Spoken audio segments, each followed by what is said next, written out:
नमस्कार दोस्तों, स्वागत है आप सभी का बायोमंत्र के YouTube चैनल पर। आज का हमारा टॉपिक होगा उत्परिवर्तन मतलब म्यूटेशन। म्यूटेशन की हम बात करने वाले हैं कि कौन कौन से वैज्ञानिक यहाँ पर म्यूटेशन के बारे में बताते हैं और किस तरीके से क्या क्या इनके मत रहते हैं। ठीक है, और उत्परिवर्तन के बारे में काफी ज्यादा जो जानकारी है वो आपको मैं इस वीडियो में देने वाला हूँ। ठीक है, यहाँ से सबसे ज्यादा कॉम्पिटिटिव एग्जाम के अंदर क्वेश्चन पूछा जाता है।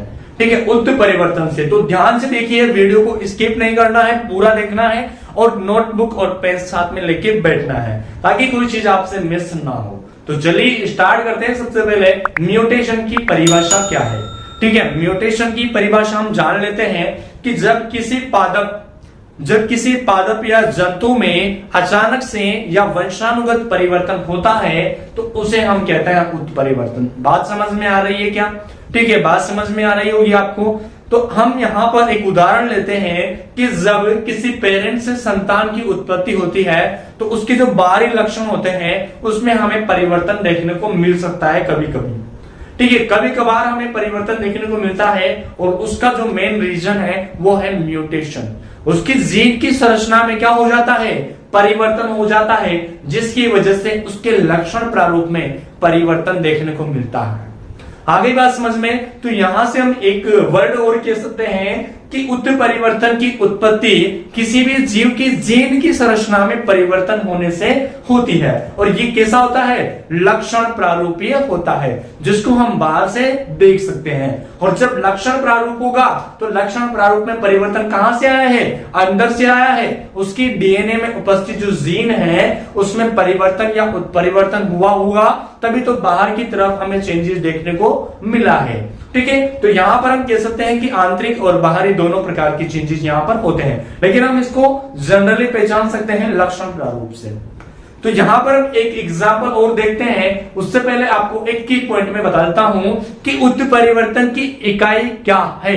उत्परिवर्तन की इकाई क्या है तो ध्यान से देखिएगा, इसकी इकाई है न्यूटन। क्या नाम है इसकी इकाई का? न्यूटन है। और समझते हैं यहां पर एक और उदाहरण से कि आखिर म्यूटेशन की प्रक्रिया कैसे होती है एक पादप के अंदर। ठीक है, पादप के अंदर हम समझते हैं, यहां पर कोई भी एक प्लांट ले लेते हैं, जैसे कि मैं यहां पर ले लेता हूं एक उदाहरण के तौर पे।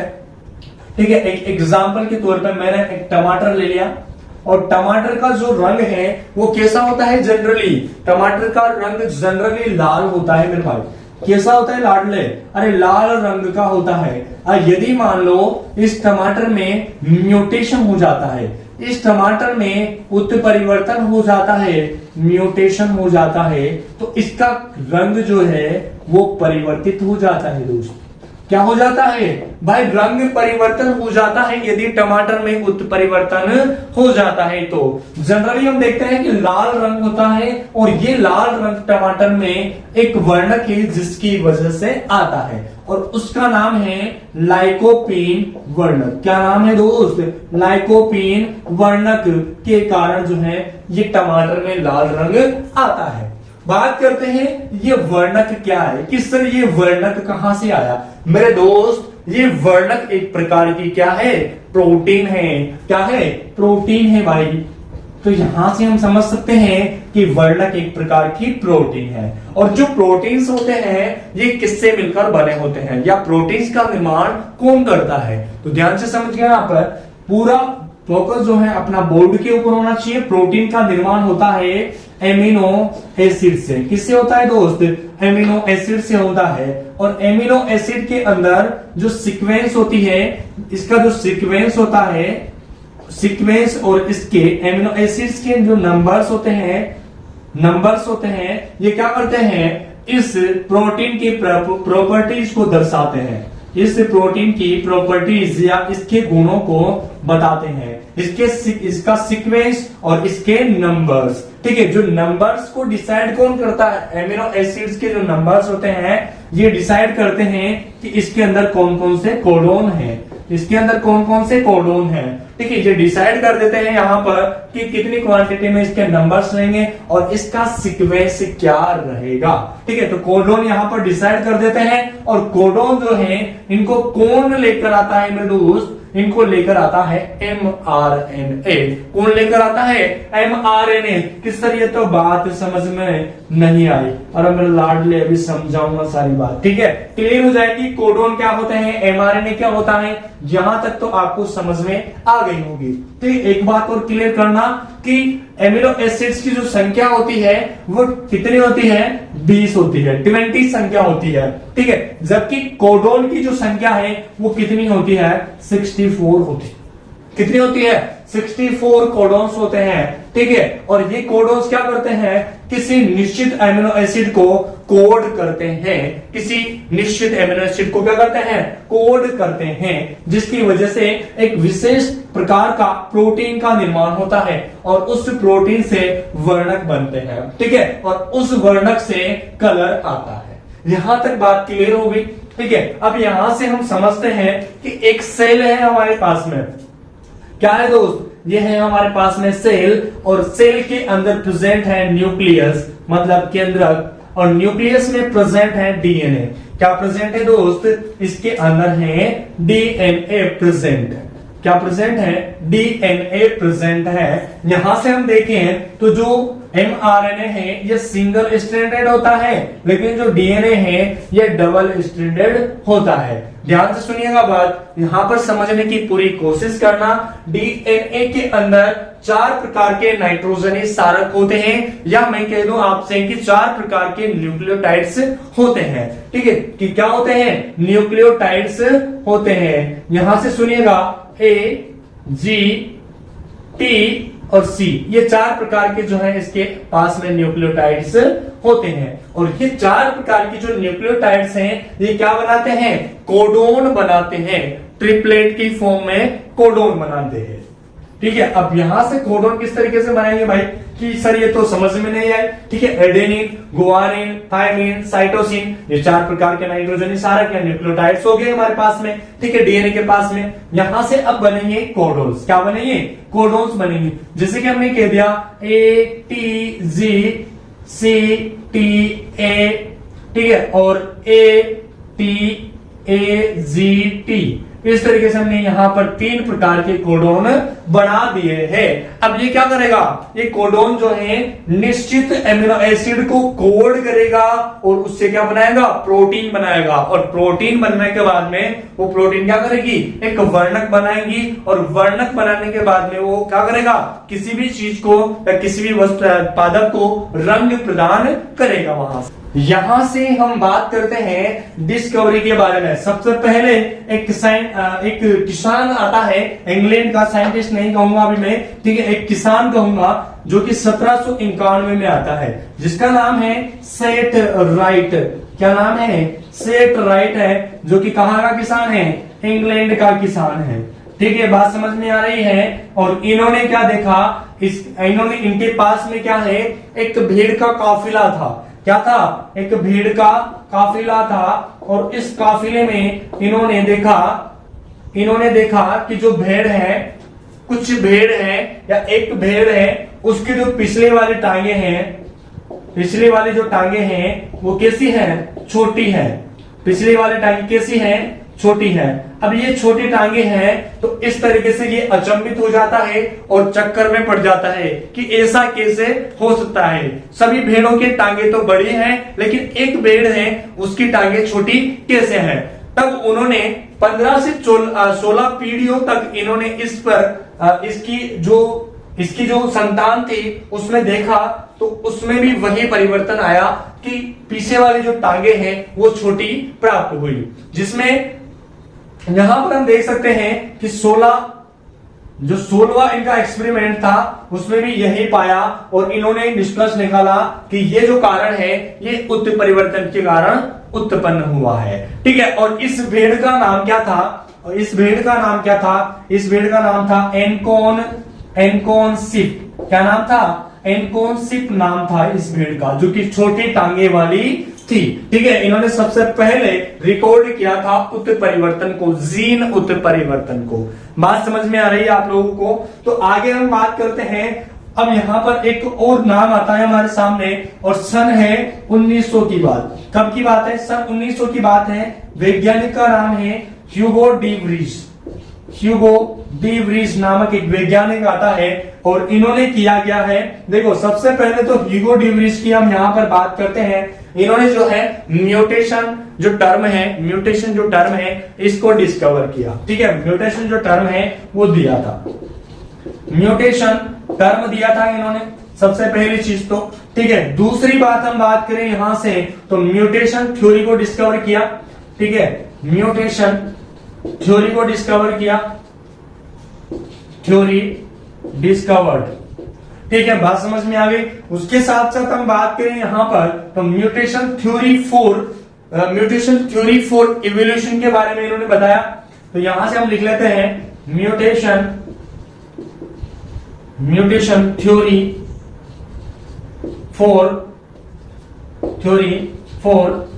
Evolution, mutation theory for evolution के बारे में इन्होंने बताया। और साथ के साथ हम बात करें तो सबसे पहले पादप के ऊपर, सबसे पहले हम कह सकते हैं पादप के ऊपर इन्होंने जीन उत्परिवर्तन का प्रयोग किया, ठीक है। ध्यान रखना है आपको, सबसे पहले पादप के ऊपर जो है इन्होंने, ये जंतु के ऊपर है, ठीक है, ये जंतु के ऊपर है, ठीक है। यहां पर हम बात करें तो पादप के ऊपर या प्लांट के ऊपर स्टडी किया इन्होंने जीन उत्परिवर्तन को, म्यूटेशन को, ठीक है। पादप कौन सा था तो पादप का नाम ध्यान रखना है इवनिंग प्रिमरोज, क्या नाम है इवनिंग प्रिमरोज, ठीक है। इसकी एक किस्म है जिसको हम कहते हैं ओइनोथेरा लेमार्कियाना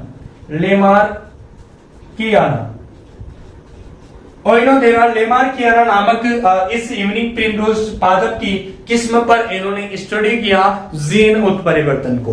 बात समझ में आ गई। आगे हम बात करते हैं यहां से नेक्स्ट साइंटिस्ट के बारे में, ठीक है। समझने की कोशिश करना पूरी।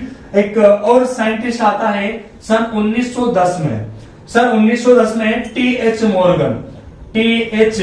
मॉर्गन नामक एक साइंटिस्ट आता है और इन्होंने सबसे पहले सिस्टेमेटिक तरीके से जीन उत्परिवर्तन को बताया।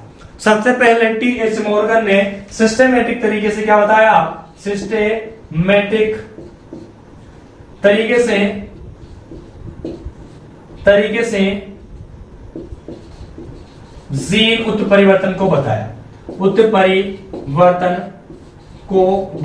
और ये किसमें बताया, ध्यान से सुनिएगा, ये बताया था इन्होंने ड्रोसोफिला के अंदर, जो फल मक्खी होती है उसमें बताया था, ठीक है। आई ऑफ ड्रोसोफिला में इन्होंने स्टडी किया था, आई ऑफ ड्रोसोफिला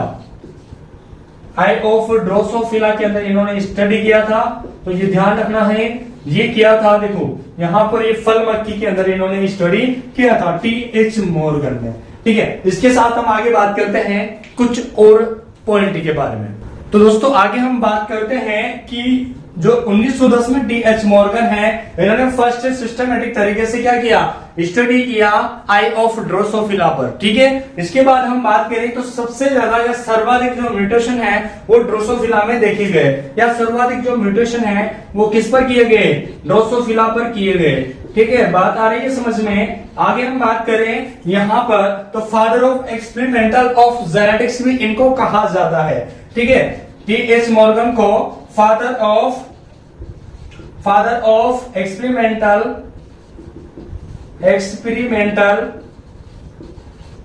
ऑफ जेनेटिक्स भी इनको कहा जाता है। चलिए आगे हम बात करते हैं एक और नए साइंटिस्ट की तरफ, ठीक है। एक साइंटिस्ट आता है 1927 में, ठीक है। इन्होंने एक्स जो किरणें हैं उनका प्रयोग किया था, ठीक है। उत्परिवर्तजन के नाम से हम इनको जानते हैं, ठीक है। समझने की कोशिश करना, सारी चीजें हम यहाँ पर जो है क्लियर से समझने वाले हैं, ठीक है। पूरा ध्यान यहाँ पर होना चाहिए, ठीक है। तो हम बात करते हैं सन 1927 की, इसको मैं साफ कर देता हूं थोड़ा सा और, ठीक है। सन 1927 की हम यहां पर बात कर रहे हैं। यहां पर 1927 में मूलर नामक एक साइंटिस्ट आता है, ठीक है। और मूलर ने क्या किया भाई, एक्स जो रेज हैं उनका प्रयोग किया म्यूटेशन करने के लिए, ठीक है। म्यूटेशन के लिए एक्स किरणों का प्रयोग किया किसके अंदर, ड्रोसोफिला के अंदर, ठीक है। ध्यान रह जाएगी बात, ड्रोसोफिला फिला के अंदर जो है इन्होंने म्यूटेशन प्राप्त करने के लिए या म्यूटेशन करवाने के लिए, उत्परिवर्तन करवाने के लिए एक्स किरणों का प्रयोग किया। इसीलिए सन 1946 में जो मूलर हैं इनको नोबेल प्राइज दिया गया। ठीक है, नोबेल प्राइज दिया गया। ठीक है, इस क्षेत्र में सबसे पहला नोबेल प्राइज है मूलर का। बात करें यहां पर नेक्स्ट साइंटिस्ट की, और नेक्स्ट साइंटिस्ट आता है सन 1928 में, और इसका नाम है स्टेडलर। क्या नाम है? स्टेडलर है। इन्होंने भी क्या किया, म्यूटेशन प्राप्त करने के लिए या म्यूटेशन का परिवर्तन करवाने के लिए एक्स रेज और गामा रेज, ठीक है, एक्स रेज और गामा रेज का प्रयोग किया। ठीक है, गामा जो किरणें हैं उनका प्रयोग किया। किसमें किया ये भाई? ये किया था प्लांट के अंदर। प्लांट कौन सा? मेज, मक्का के अंदर जो है ये उत्परिवर्तन किया गया था एक्स किरणों या फिर गामा किरणों के द्वारा। आगे बात समझ में। नेक्स्ट बात करते हैं, यहां पर एक बुक थी, एक बुक है जिसका नाम क्या है? Mutation on research, mutation on research, mutation on research नामक एक बुक है। और इसको डिस्कवर किया था किसने? इसको डिस्कवर किया था ऑर्सबेक ने। ठीक है, ऑर्सबेक ने इसका डिस्कवर किया था, ऑर्सबेक ने। ठीक है, ऑर्सबेक ने इसको डिस्कवर किया था। नेक्स्ट बात करते हैं, क्वेश्चन यहां से बन जाता है, पूछ लिया जाता है। ठीक है, कि म्यूटेशन ऑन रिसर्च जो बुक है इसका डिस्कवर किसने किया था? ऑर्सबेक ने, बेच ने इसका डिस्कवर किया था। बात करें यहां पर म्यूटेशन ब्रीडिंग, जो म्यूटेशन ब्रीडिंग है इसका स्टार्ट कहां से हुआ है? ठीक है, म्यूटेशन ब्रीडिंग का स्टार्ट जो है, स्टार्ट इन स्वीडन, स्वीडन से इसका स्टार्टिंग हुआ था। किसकी? म्यूटेशन ब्रीडिंग का। जब म्यूटेशन के द्वारा नई किस्मों को बनाया जाता था तो ये स्टार्ट कहां से हुआ था? स्वीडन से स्टार्ट हुआ था। ठीक है, कब हुआ था? तो 1927 में। स्वीडन के साथ साथ हम बात करें यूएसएसआर, ये सब सारे जो है कंट्री के नाम है। जर्मनी, ठीक है, जर्मनी, इन सारे देशों के अंदर सबसे पहले म्यूटेशन ब्रीडिंग को स्टार्ट किया गया था। बात करें यहां पर नेक्स्ट 1948 की बात आती है, सन 1948 की बात आती है। और सन 1948 में क्या गया? MA9 एक प्रकार की किस्म है, किसकी? कॉटन की। किसकी किस्म है? कॉटन की है। ठीक है, तो कॉटन म्यूटेंट वेराइटी इन्होंने डेवलप की। कॉटन म्यूटेंट वेराइटी डेवलप की भाई। ठीक है, ठीक है, क्या किया? म्यूटेंट वेराइटी जो है डेवलप की इन्होंने। आगे हम बात करें यहां से, तो ये जो वेराइटी है सन 1948 में इसको डेवलप किया गया था। MA9 कॉटन की एक वेराइटी है। ठीक है, इस वेराइटी को जो है किसने डेवलप किया था? तो ये किया था इंडिया ने। किसने किया था? इंडिया ने। ठीक है, देखो स्टार्ट तो कहां से हुआ है? जर्मनी, यूएसआर, स्वीडन 1927 में स्टार्ट हुआ है, लेकिन सन 1948 में इंडिया ने एक अपनी जगह जो है इस प्लांट ब्रीडिंग में बना ली है। ठीक है, उत्परिवर्तन का ये बहुत बड़ा प्रयोग करके। ठीक है, इसको हम कहते हैं वर्ल्ड इज फर्स्ट